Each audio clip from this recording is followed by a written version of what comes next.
craignez Dieu et donnez-lui gloire, car l'heure du jugement est venue. L'heure est venue d'adorer celui qui a fait le ciel, la terre et la mer et les sources d'eau.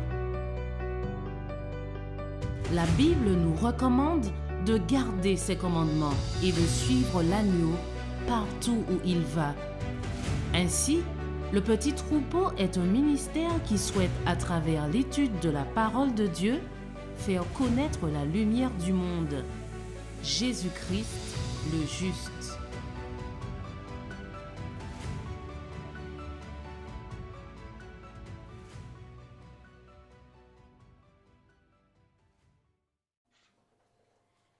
Bonjour, bonjour, bon sabbat, que Dieu vous bénisse. Bonjour, bon sabbat à tous. En tout cas, c'est encore avec joie de pouvoir vous rencontrer une nouvelle fois ce matin, un jour de sabbat, un jour béni que Dieu a mis à part pour chacun d'entre nous. Et nous allons voir un sujet, certainement que vous avez déjà entendu parler, mais comme il est dit, comme nous sommes des êtres oublieux, il est bon de pouvoir se remémorer un peu tout ce que le Seigneur nous a déjà permis d'apprendre par le passé. Donc, vous pouvez le voir, le thème de ce matin est la fin de l'œuvre du scellement. Et donc, la question que nous pourrions nous poser, qu'est-ce qui va se passer avant la fin du temps de grâce? Avant que Jésus sorte du lieu très saint du sanctuaire, là où il est en train de œuvrer pour purifier, pour effacer nos péchés. Il est vrai qu'avant la fin du temps de grâce, l'œuvre du scellement sera terminée. Et bien que beaucoup d'enfants de Dieu ont déjà été scellés auparavant, à ce moment-là, sous le test final, les enfants de Dieu qui seront encore dans les églises déchues seront appelés à en sortir pour prendre position pour la vérité. Donc, le sceau de Dieu ou la marque de la bête devra reposer sur chacun selon ses choix. Toute la chrétienté devra prendre une décision. Mais avant d'aller plus loin, nous allons prier et demander à Dieu de nous guider durant ce moment de partage. Inclinons-nous pour la prière.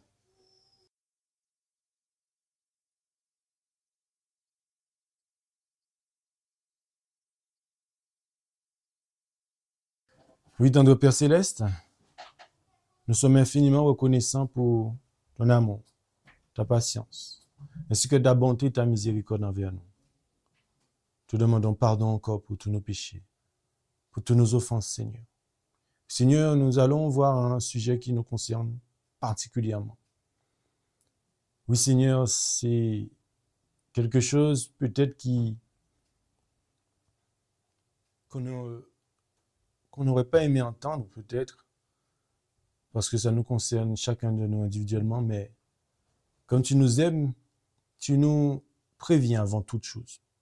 Avant que tu fasses quoi que ce soit, tu préviens ton peuple, tes enfants. Oui, Seigneur, dispose nos cœurs, dispose notre esprit, afin que, Seigneur, ce que nous allons pouvoir voir ce matin, ce ne sera pas seulement de l'intellectuel, mais nous puissions vraiment prendre tout cela en considération de manière profonde et individuelle. Mon Père éternel, tu nous montres la chronologie des événements. Tu nous as dit que tes enfants ne seront pas surpris. Tu as donné des signes pour que nous puissions nous préparer avant qu'il ne soit trop tard. Nous savons que ton Fils, notre Seigneur Jésus, est en train de terminer une œuvre qu'il a commencée depuis le 22 octobre 1844, dans le lieu très saint du sanctuaire céleste. Et Seigneur, bientôt, d'autres événements, ou peut-être qui ont déjà commencé, vont se succéder. Permets que, Seigneur, nous ne puissions pas être mis de côté, que nous ne puissions pas être séduits, car, Seigneur, plus nous avançons, plus il y aura des séductions, et plus l'étau se refermera. Sois avec nous, Père, envoie tes anges près de chacun de nous, à La Réunion, à la Martinique, en Guadeloupe, dans toute la francophonie, en Haïti,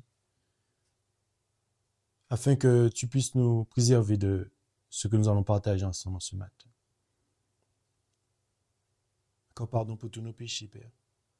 Lave-nous, purifie-nous dans le sang précieux de ton Fils, Jésus-Christ. Et c'est en son nom que nous t'avons prié pour ta gloire. Amen. Amen.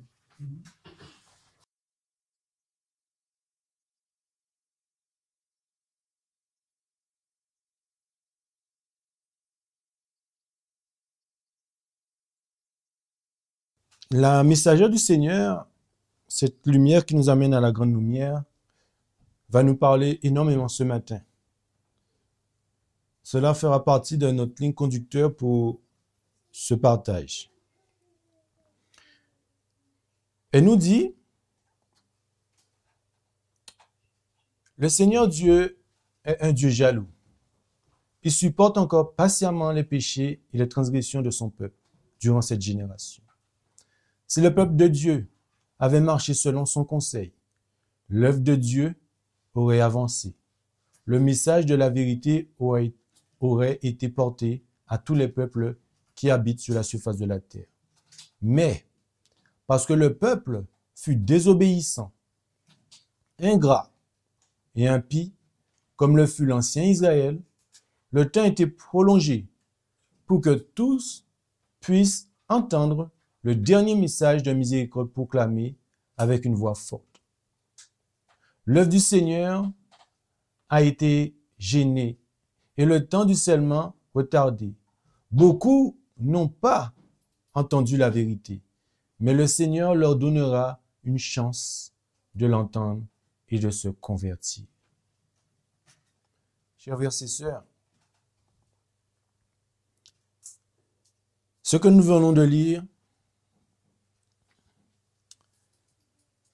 nous devons porter une attention toute particulière. Nous devons considérer la patience ainsi que la miséricorde de notre Dieu. Et pourquoi? Parce que, comme il nous l'a dit à travers sa messagère, il souhaite donner une chance de l'entendre et de se convertir à travers ce dernier message de miséricorde. Voilà le souhait du Seigneur, que le maximum puisse entendre, savoir et être au courant avant que tout se réalise d'une manière claire. Il dit ensuite, dans un revue en Hérald, le 28 mai 1889, dans un moment, tous ceux qui sont enfants de Dieu devront avoir son sceau placé sur eux. Ô puisse-t-il placer sur nos fronts? Qui pourra supporter la pensée d'être oublié quand l'ange passera pour sceller les serviteurs de Dieu sur le front? Qui pourra supporter la pensée d'être oublié quand l'ange passera pour sceller les serviteurs de Dieu sur leur front. Qui?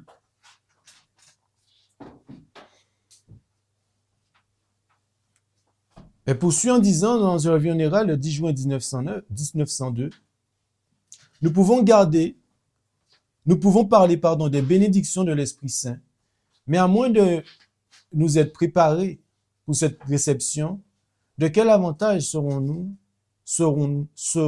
nos œuvres? Luttons-nous de toutes nos forces pour atteindre la stature d'hommes et de femmes en Christ? Cherchons-nous à atteindre le but qui nous est proposé, à savoir la perfection de son caractère? C'est quand les enfants de Dieu auront atteint ce but qu'ils seront scellés au front. Remplis du Saint-Esprit, ils seront parfaits en Christ et l'ange qui marque déclarera « c'est fini ». C'est quand les enfants de Dieu auront atteint ce but, c'est-à-dire la perfection du caractère, qu'ils seront scellés au front. Cela veut dire que tant que nous n'avons pas cheminé ou que nous ne cherchons pas à atteindre le but,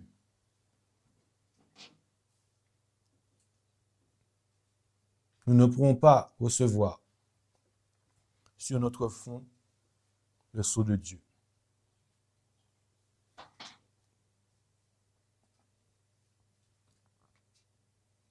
Et elle poursuit en disant, dans la tragédie des siècles, la page 656, paragraphe 2,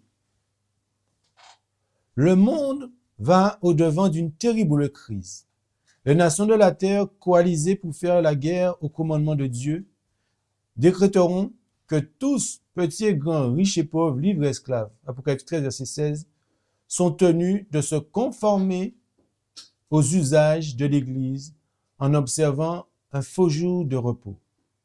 Quiconque s'y refusera sera passible de peine civile et finalement déclaré digne de mort. D'autre part, la loi divine, enjoignant l'observation du jour du repos du Créateur, exige l'obéissance et menace de la colère de Dieu celui qui en transgresse les préceptes. Comme vous le voyez, chers frères et sœurs, je ne vous apprends rien.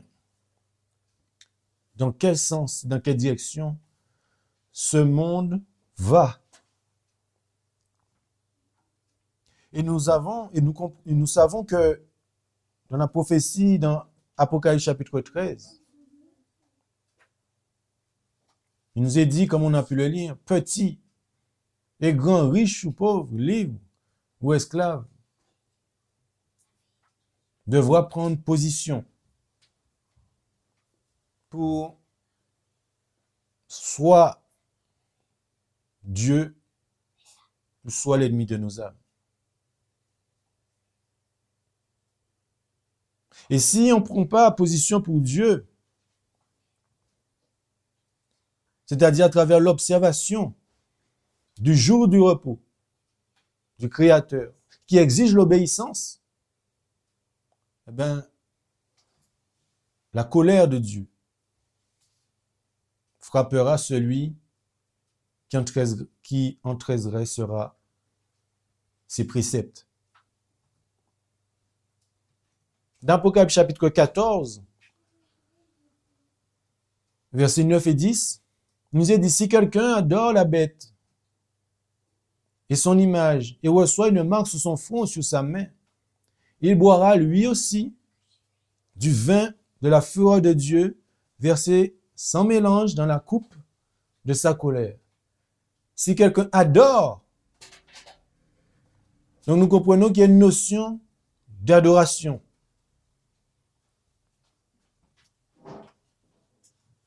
Nous comprenons qu'il y a une notion d'adorer.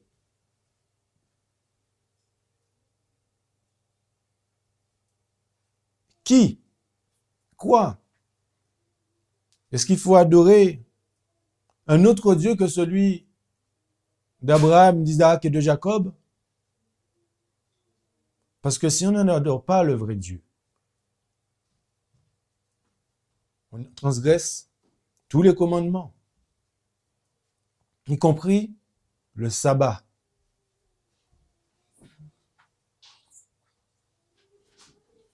Donc, la question étant ainsi posée, fouler aux pieds la loi de Dieu pour obéir à un décret humain équivaudra à recevoir la marque de la bête. Ce sera accepté le signe de soumission à une autorité autre que celle de Dieu. Fouler la loi de Dieu pour obéir à un décret humain équivaudra à recevoir la marque de la bête. Mais Dieu ne fait rien, les amis, sans avertir. Je ne fais rien sans qu'il ait prévenu avant ce qu'il fera à travers ses recommandations. Parce que dans Ésaïe, au chapitre 46, le verset 10, il nous est dit, j'annonce dès le commencement ce qui doit arriver, et l'autant d'avance ce qui n'est pas fait encore. Je dis, mon dessein tiendra et j'exécuterai toute ma volonté. Le Seigneur nous dit en ce matin, j'annonce dès le commencement ce qui doit arriver. Ça veut dire que nous avons les Saintes Écritures, qui est la parole de Dieu, pour nous enseigner, pour nous dire ce qui doit arriver. Et il a dit, mon dessein tiendra et j'exécuterai toute ma volonté. Il nous a dit qu'il sera comme du temps de Noé. Est-ce que Dieu a prévenu Noé de ce qu'il allait faire? Oui. Dans Genèse chapitre 13, Genèse chapitre 6 et le verset 13, pardon, et Dieu dit à Noé, la fin de toute chair est venue devant moi, car la terre a été remplie de violence par eux. Et voici, je vais les détruire avec la terre. Je vais les détruire avec la terre. Donc Dieu parle à Noé, son serviteur, et lui dit ce qui ne va pas. Et puis, ensuite, il dit ce qui va se passer. Et donc, on sait que durant 120 ans, Noé a essayé de dire à ses contemporains ce qui va se passer. Il avait un message à donner. Comme nous, à l'heure d'aujourd'hui, nous avons aussi un message à donner. Et ce message que nous est demandé de donner se trouve dans la parole de Dieu. Ce n'est pas un truc qu'on invente, en fait. Donc, personne ne pourra dire qu'ils n'ont pas eu les éléments avant que Dieu exécute sa volonté. Personne. Dans la tragédie des siècles, à page 657, paragraphe 2, la messagère du Seigneur nous dit « Mais nul ne sera l'objet de réprobation divine avant d'avoir eu l'occasion de connaître la vérité et de la rejeter. Une foule de gens n'ont pas encore entendu la vérité spéciale destinée à notre temps. L'obligation d'observer le 4e commandement ne leur a jamais été présentée sous son vrai jour. Celui qui lit dans les cœurs et voit tous les mobiles ne permettra pas que ceux qui aiment la vérité ignorent l'enjeu et les conséquences du conflit. Le décret ne surprendra personne. Personne, les amis. Chacun recevra suffisamment de lumière pour pouvoir prendre position en connaissance de cause. Personne sera surpris. Personne ne sera surpris. Chacun recevra suffisamment de lumière pour pouvoir prendre position en connaissance de cause. Comme je disais, Dieu prévient toujours avant.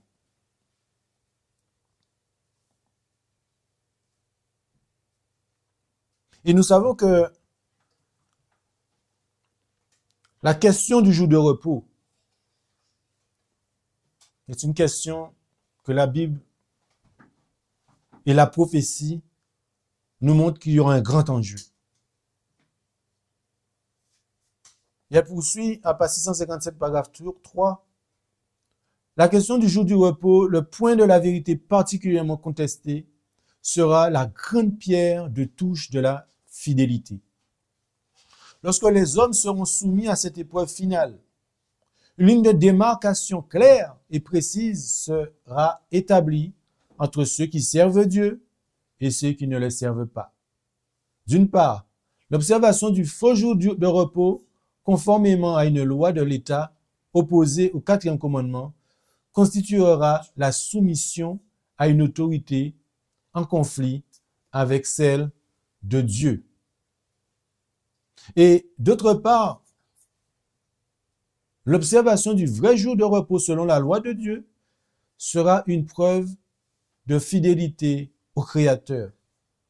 Tandis que les uns, en acceptant le signe de leur soumission au pouvoir terrestre, prendront la marque de la bête, les autres, en choisissant le signe de la fidélité à l'autorité divine, recevront le sceau de Dieu.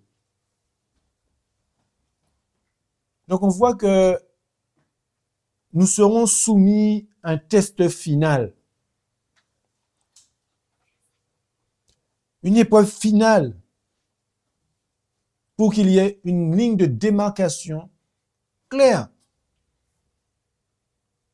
Elle dit et précise entre ceux qui servent Dieu et ceux qui ne le servent pas. Et cette démarcation sera du fait de prendre position soit pour une loi de l'État, ou soit la loi de Dieu, le sabbat. Ce signe de fidélité à l'autorité divine.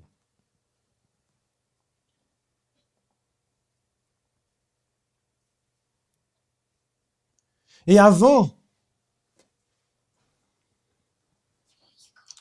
d'arriver à tout cela, les enfants de Dieu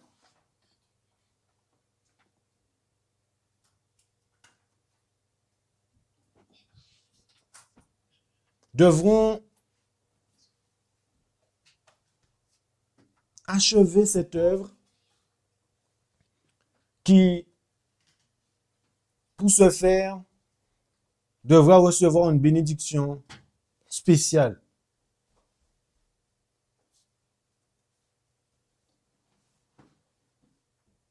Une bénédiction spéciale.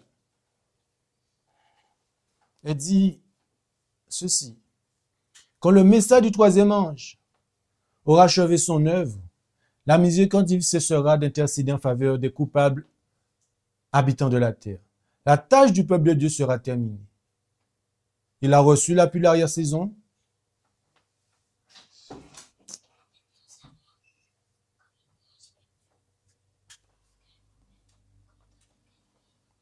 Il a reçu de la pluie de l'arrière-saison. Les temps de rafraîchissement sont venus de la part du Seigneur. Il est prêt à affronter l'heure de l'épreuve qui l'attend. Les anges s'affairent entre le ciel et la terre. un ange revenu de la terre annonce que sa mission est finie et que le monde a subi sa dernière épreuve et que tous ceux qui ont été fidèles aux préceptes divins ont reçu le sceau du Dieu vivant. Apocalypse 7, verset 2. Jésus qui, dans le sanctuaire céleste, a mis un terme à son intercession. Donc, pour que cette œuvre, ce message des 3 anges, puisse arriver à son aboutissement, le peuple de Dieu devra recevoir la pluie de l'arrière-saison, le temps de rafraîchissement. Donc, le peuple de Dieu devra recevoir cette bénédiction particulière. Et par cette citation que nous vous donnons de lire, nous voyons que le test final sera la mise en application de la loi du dimanche. Et parmi ceux du peuple de Dieu qui aura terminé l'œuvre de préparation et qui aura reçu la pluie de l'arrière-saison, donnera le message dans un grand cri appelant les enfants de Dieu à sortir de Babylone et à recevoir le sceau de Dieu. Et la pluie de la saison viendra avant la fin de l'œuvre du scellement. Et la messagère du Seigneur nous l'explique. Dans Message choisi, volume 1, page 131, paragraphe 1. Le temps est arrivé où nous pouvons entendre de grandes choses de la part du Seigneur. Nous ne devons ni flancher, ni faiblir dans nos efforts. Nous devons croître en grâce et dans la connaissance du Seigneur, avant que l'œuvre soit achevée et que tous les enfants de Dieu soient scellés, nous recevrons l'effusion de l'Esprit de Dieu. Des anges envoyés du ciel se trouveront au milieu de nous. Il est temps de nous préparer pour le ciel en réalisant une parfaite obéissance à tous les commandements de Dieu. À tous les commandements de Dieu.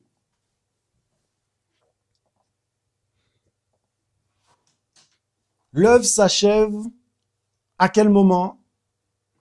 Eh bien, lorsque nous aurions plus d'intercesseurs. Lorsque Jésus quittera le lieu très saint du sanctuaire céleste. Donc, tous les enfants de Dieu seront scellés avant que Jésus sorte du lieu très saint du sanctuaire céleste. Cela veut dire qu'une partie du peuple de Dieu le recevra avant pour proclamer le message, puis le reste pour être scellé.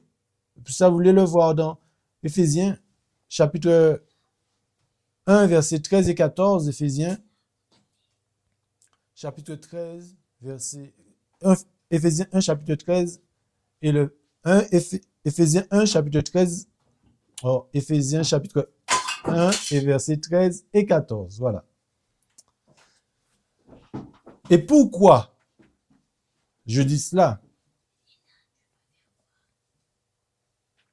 Elle dit dans Maranatha le 23 août, paragraphe 5, juste avant d'entrer dans le temps de trouble, nous reçûmes tous le sceau du Dieu vivant. Puis je vis les 4 anges lâcher les 4 vents. Juste avant d'entrer dans le temps de trouble, nous reçûmes tous le sceau du Dieu vivant. Puis je vis 4 anges lâcher les 4 vents.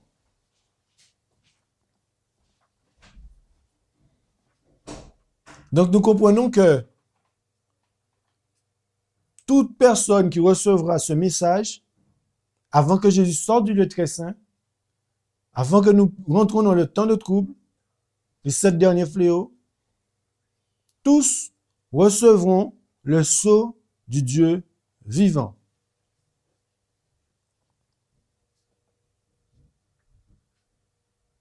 Et ceux qui sont fidèles au commandement de Dieu, mais qui n'ont pas encore rejoint l'Église du reste, recevront le sceau du Dieu vivant dès qu'ils seront joints au reste. Alors l'ange présenté par l'homme portant un écritoire à la ceinture, Ézéchiel 9, verset 11, reviendra de la terre. Et l'inspiration nous dit, dans Premiers Écrits, page 279, paragraphe 3, « Je vis des anges accourir çà et là dans le ciel. L'un d'entre eux, muni d'une écritoire, revenant de la terre et rapporta à Jésus que son œuvre était achevée et que tous les saints avaient été comptés et scellés. » Tous les saints avaient été comptés et scellés. Jésus, lorsqu'il vient vers Jésus, il lui dit, son œuvre est achevée et que les saints avaient été comptés et scellés. Puis je vis le Sauveur qui avait exercé son ministère devant l'arche contenant les 10 commandements, jeter à terre son encensoir. Jeter à terre son encensoir.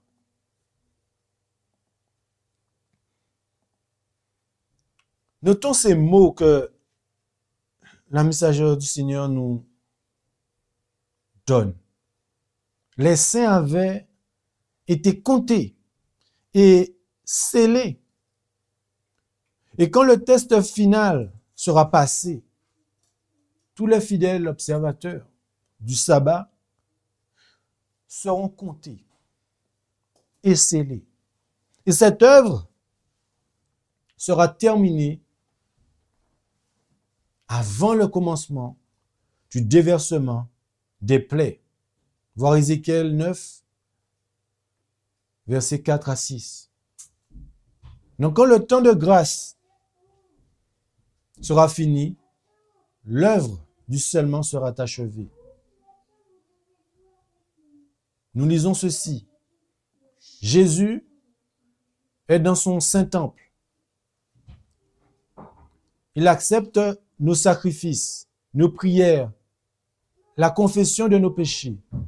Il veut pardonner toutes les transgressions d'Israël afin de les effacer avant de quitter le sanctuaire. Alors les saints continueront à être saints car tous leurs péchés auront été effacés et ils auront reçu le sceau du Dieu vivant. Donc, à l'heure actuelle, Jésus est dans son Saint-Temple. Il purifie nos péchés. Il veut nous pardonner toutes nos transgressions, comme il l'a fait à l'époque, sous l'ancienne dispensation pour Israël. Mais il le fera avant de quitter le sanctuaire. Et lorsqu'il aura quitté le sanctuaire, le lieu très saint,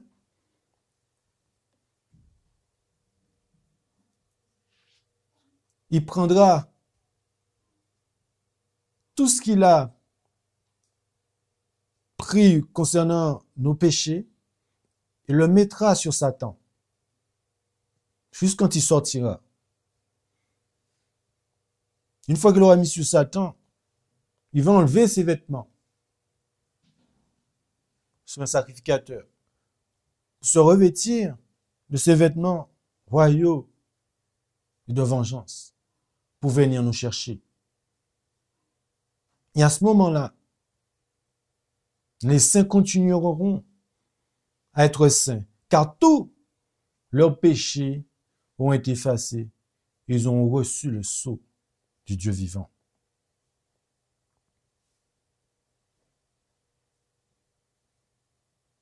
Et oui, dans Ézéchiel,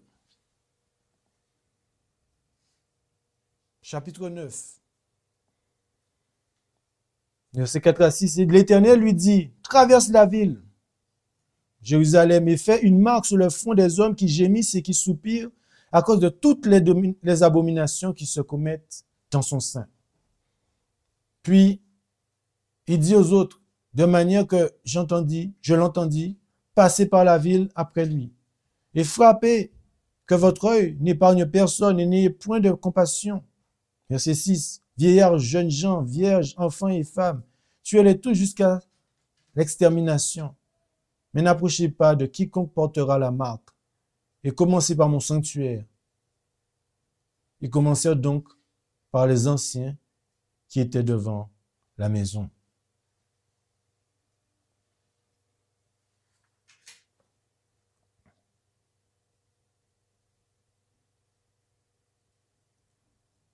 Dans Témoignage pour l'Église, volume 2, page 75, paragraphe 2, elle dit, lorsque viendra ce temps de détresse, une fois que Jésus est sorti du lieu très saint du sanctuaire, le sort de chacun a été décidé. Il n'y aura plus de temps de grâce et de miséricorde pour les impénitents. Le sceau de Dieu sera sur les enfants de Dieu. Ce petit reste, incapable de se défendre lui-même dans le mortel conflit contre les puissances de la terre, dirigé par le dragon, prendra Dieu pour défenseur. À ce moment-là, notre seul défenseur, ce sera Dieu. À travers le ministère des anges. Jésus ne pourra plus, il ne sera plus dans le lieu très saint. Nous n'aurions plus d'intercesseurs. Nous serons tous scellés, j'espère par grâce de Dieu, pour passer ce temps de détresse, les 7 derniers fléaux, le temps de trouble de Jacob.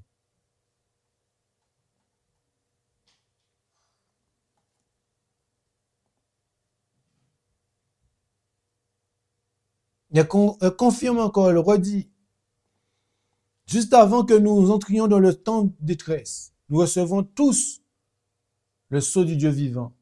Je vis alors les 4 anges cesser de tenir les 4 vents.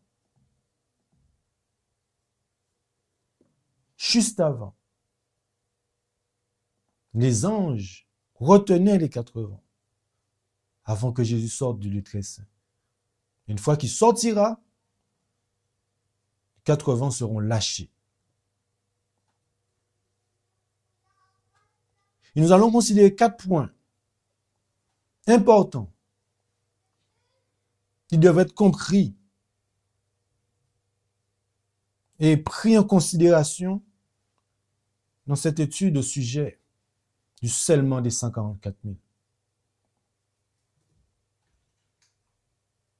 Premièrement, le 3e ange prépara un peuple décrit comme suit. Le résultat de l'acceptation de ces messages est indiqué dans ces paroles. C'est ici que sont ceux qui gardent les commandements de Dieu et la foi de Jésus. Donc le 3e ange préparera un peuple qui garde les commandements de Dieu et la foi de Jésus. Les commandements de Dieu et la foi de Jésus. Voilà ce que le 3e ange va faire comme travail.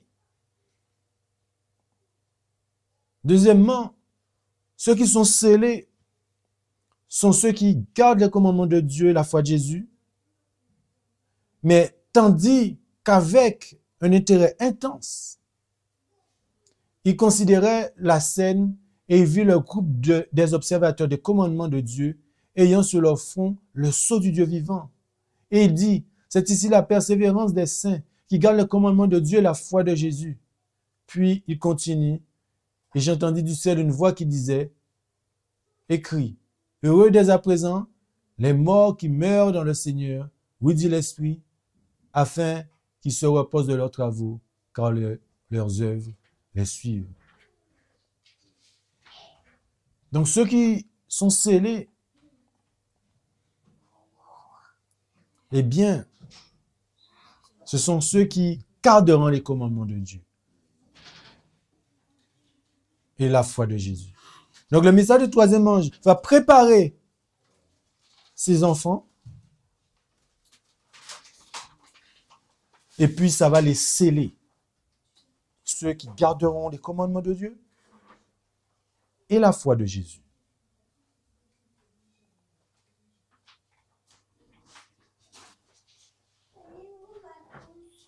Troisièmement, les vainqueurs qui auront le sceau de Dieu sur leur front seront appelés le reste. Le petit reste, le reste. Il dit dans Témoignage pour l'Église, volume 2, page 211, paragraphe 2, page 212, paragraphe 1. Le reste, méprisé, est revêtu d'une parure éclatante qui ne sera plus jamais souillée par les corruptions du monde. Les fidèles ont leur nom consigné dans le livre de vie de l'agneau avec ceux des élus de tous les âges. Ils ont résisté aux ruses du séducteur. Ils n'ont pas été détournés du droit chemin par le rugissement du dragon. Ils sont maintenant éternellement à l'abri des pièges du tentateur. Leurs péchés sont reportés sur l'auteur même du péché. Et le reste n'est pas seulement pardonné, mais accepté et honoré. Un turban pur est placé sur la tête de ceux qui en font partie. Ils seront rois et sacrificateurs pour Dieu, tandis que Satan lançait ses accusations et cherchait à détruire leurs troupes. Des saints anges, invisibles, passaient ici et là, mettant sur eux le sceau du Dieu vivant. Donc les vainqueurs qui auront le sceau de Dieu sur leur front seront appelés reste, un petit reste. Quand on se dit un petit reste, les amis, quand on dit un restant, c'est qu'il n'y a pas grand-chose.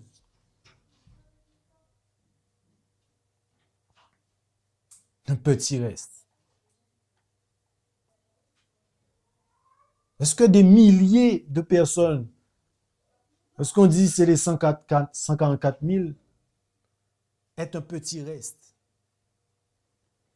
un résidu?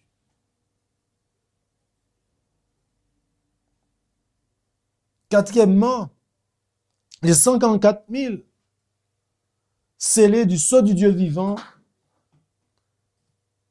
ne seront pas un groupe de fidèles à l'intérieur de l'Église, mais l'Église du reste elle-même dans son triomphe ultime. Dans Conquérant Pacifique, page 524, paragraphe 4.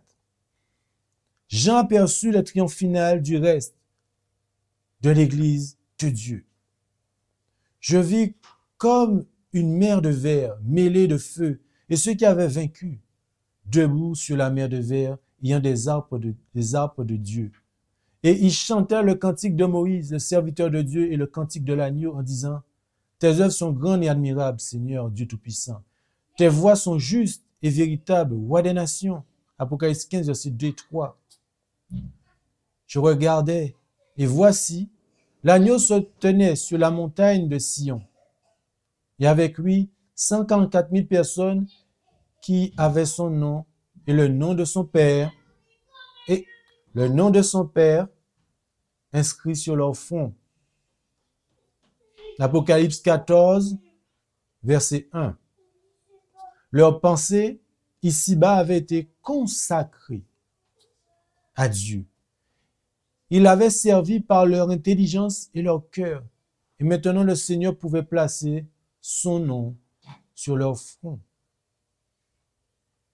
Jean aperçut le triomphe final du reste de l'Église de Dieu.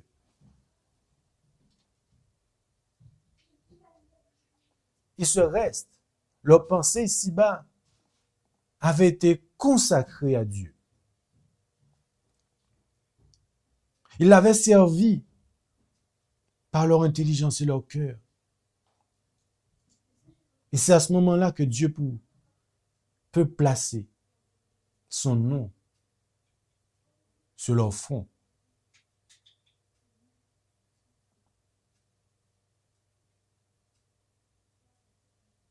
Elle poursuit en disant, dans Témoignage pour l'Église, volume 2, page 212, paragraphe 1, Ce sont ceux qui se tiennent sur la montagne de Sion en compagnie de l'agneau, le nom du Père inscrit sur leur front. Ils chantent le cantique nouveau devant le trône, ce cantique que personne ne peut apprendre sauf les 144 000 qui ont été rachetés de la terre. Maintenant, le reste servira de signe. Alors, les larmes et l'humiliation de son pèlerinage ont fait place à la joie et à l'honneur de la présence de Dieu et de l'agneau. Ce petit reste servira, les amis, de signe, ce résidu. Ils auront le nom du Père inscrit sur leur front. Ils vont chanter ce cantique nouveau devant le trône. Ce cantique que personne ne peut apprendre sauf les 54 000 qui ont été rachetés de la terre.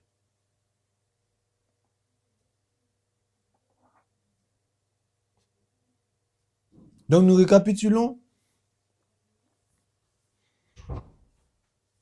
C'est un bref exposé, c'était juste pour nous remémorer un petit peu le contexte, comment les choses vont se passer d'après la Bible et l'esprit de prophétie, que Dieu avertit et avertira quiconque avant tout jugement.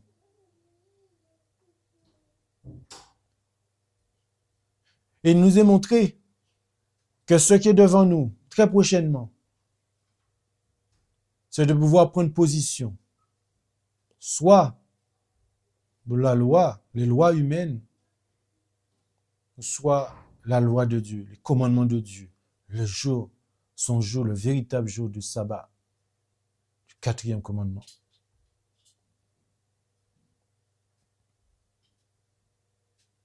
Ce choix est imminent devant nous. Nous avons pu voir depuis 2015, avec l'Audate aussi. Je ne suis pas rentré dans les détails, comme vous le savez, par rapport à qui est la bête, qui est son image. Vous le savez. Le système papal, les États-Unis d'Amérique ont une grande part dans la prophétie. Avant-hier, je regardais sur Arte un peu sur 3 volets le parcours de Donald Trump. Et je pense que je ne pensais pas que c'était aussi grandiose, si je peux m'exprimer ainsi. Mais les amis, les États-Unis d'Amérique ont un pouvoir inimaginable. Et c'est pour cela que quand cette image sera mise en place de manière officielle, tous vont suivre. Tous vont suivre. Toutes les nations de la terre vont suivre. Personne ne bouge sur cette planète sans regarder un mouvement des États-Unis. Personne n'agit, aucune nation n'agit sans limite consulter les États-Unis. Le regard même des humains de cette planète sont virés sur les États-Unis. Et c'est pour cela que nous-mêmes, notre regard doit être aussi tourné vers les États-Unis. Je vous assure, cette puissance que Dieu a permis ne fera pas de dentelle. Car je vous assure, les amis, aucune nation ne bouge sans regarder aux États-Unis. L'Europe est soumise aux États-Unis. Ils ont le pouvoir de faire ce qu'ils veulent. Ils peuvent mettre la pression sur n'importe qui. Les États-Unis d'Amérique. Et c'est pour cela que la bête va utiliser cette nation pour pouvoir amener à bien ce qu'il souhaite mettre en place. La Bible, la parole de Dieu, comme on a pu le voir, Dieu ne fait rien sans avertir. Apocalypse chapitre 12, Apocalypse chapitre 13, Apocalypse chapitre 14, Daniel 8, Daniel 9, Daniel 11, Daniel 12. Dieu nous a donné, Dieu a donné à son peuple la vision prophétique. Parce que l'adventisme est né d'une vision prophétique. Dieu a suscité cela que aucun autre peuple n'a réussi à décoder. Et donc, le peuple de Dieu, nous dit la Bible, ne sera pas surpris. Quel avantage aurons-nous de savoir si Jésus reviendrait en 2027?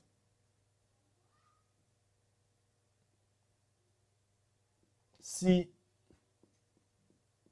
nous ne sommes pas préparés. Quel avantage de savoir toutes ces choses qu'on a pu voir ce matin si notre caractère n'est pas semblable et transformé en celui de Jésus. C'est bien de tout savoir, ce genre de choses, les amis. Et Jésus viendra chercher des gens qui ont un caractère semblable à lui.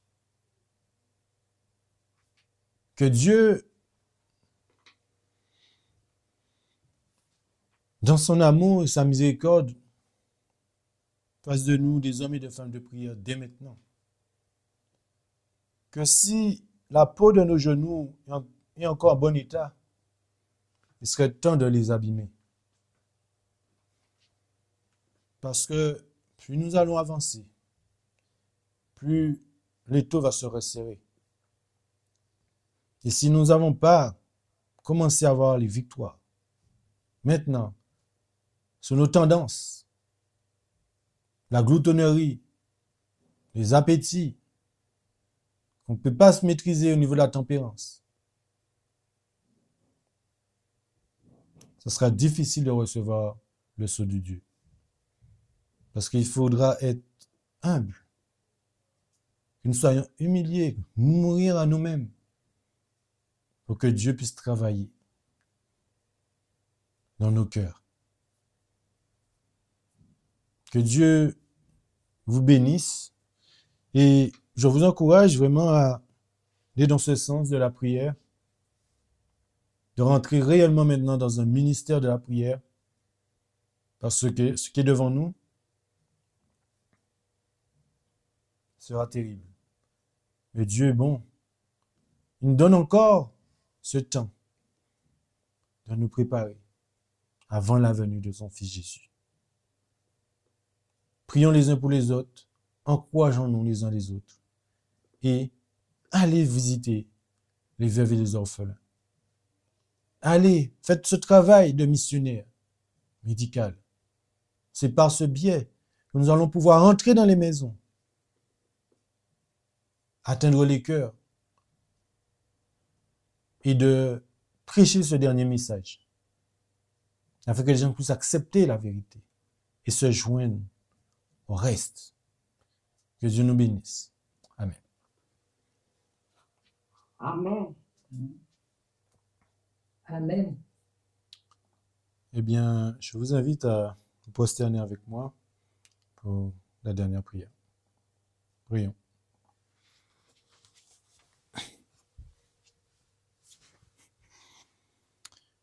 Oui, Père éternel, notre Dieu, notre roi, notre libérateur. Oui, Seigneur, tu connais mon cœur, tu connais nos cœurs. Tu vois nos difficultés, nos soucis. Tu vois nos faiblesses. Mais je sais que c'est lorsque nous sommes faibles, tu nous rends forts. Permets-nous, Seigneur, de nous soumettre à toi. Et nous puissions apprendre chaque jour à nous aimer les uns les autres. Grâce à cela que nous reconnaîtrons que nous sommes tes enfants. Seigneur, enlève tout orgueil en nous. Permets-nous d'être humbles de cœur et d'esprit. Père éternel, tu vois toutes les souffrances qui peuvent exister autour de nous. Tous les affligés. Tu as dit dans ta parole que ton Fils est venu guérir ceux qui ont le cœur brisé. Premièrement. Alors cela veut dire, Seigneur, que nous sommes tous brisés. Et nous savons que la seule reconstruction possible, c'est entre tes mains. Père, nous voyons les événements que tu as décrits dans ta parole se déroulent devant nous. Nous les connaissons. Nous les partageons. Mais Seigneur, tu vois où nous en sommes.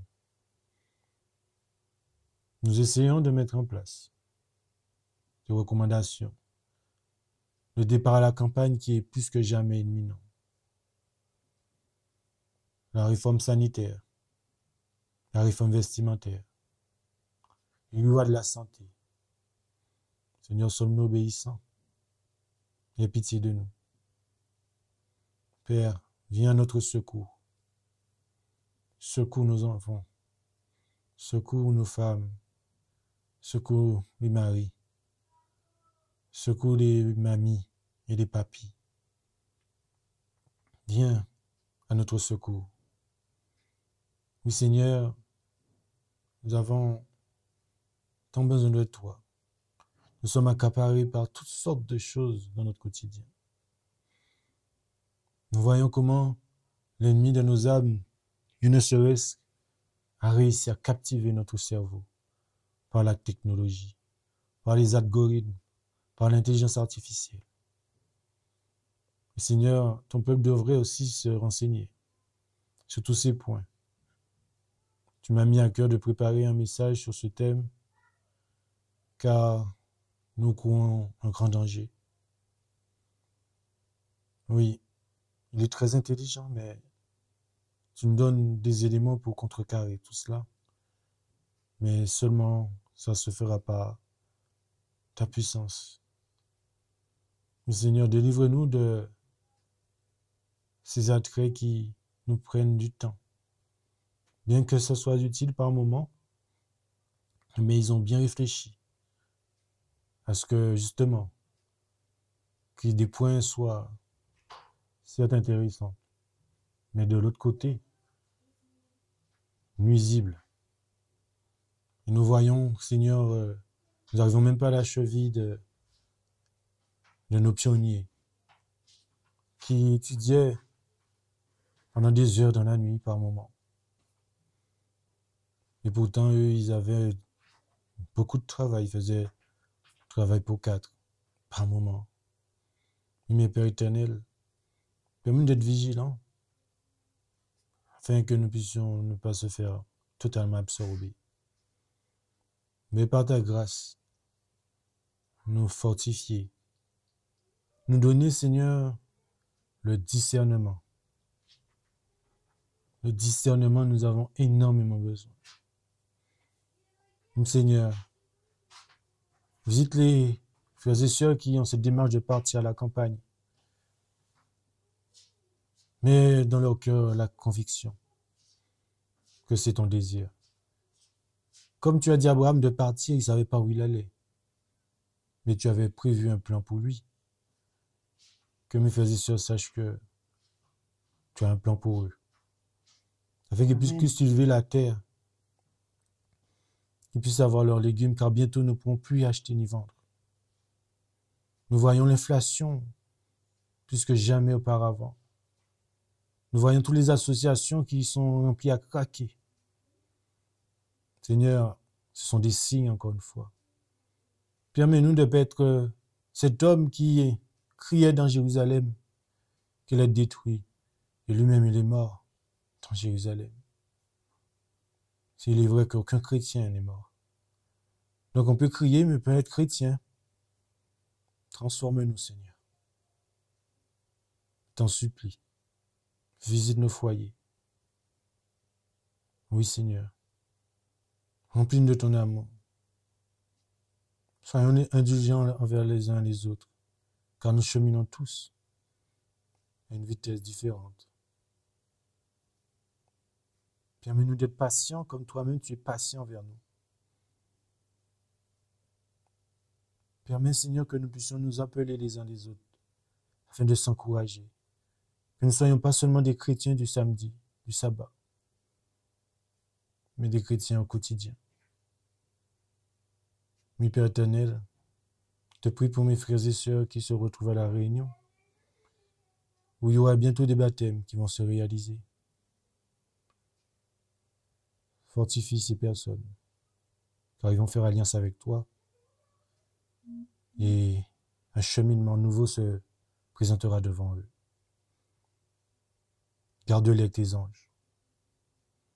Je prie pour mes frères et sœurs qui se retrouvent au Cameroun, au Togo, au Congo, en Haïti, au Canada, en Guadeloupe, en Martinique. Partout dans ce monde, viens à leur secours. Fortifie-les. Mon Père éternel, nous vivons des moments solennels, mais aie pitié de nous encore. Je t'en prie, Père. Nous sommes dépourvus. Mais permets-nous de ne pas être surpris, Seigneur, je t'en prie. C'est les grâces que nous te demandons seulement au nom et par les mérites de ton Fils, notre Seigneur Sauveur, rempli d'amour pour nous qui a donné sa vie. Que nous te prions et pour ta gloire. Amen. Amen. Amen, amen, merci. Amen. Amen. Gloire à Dieu. Amen.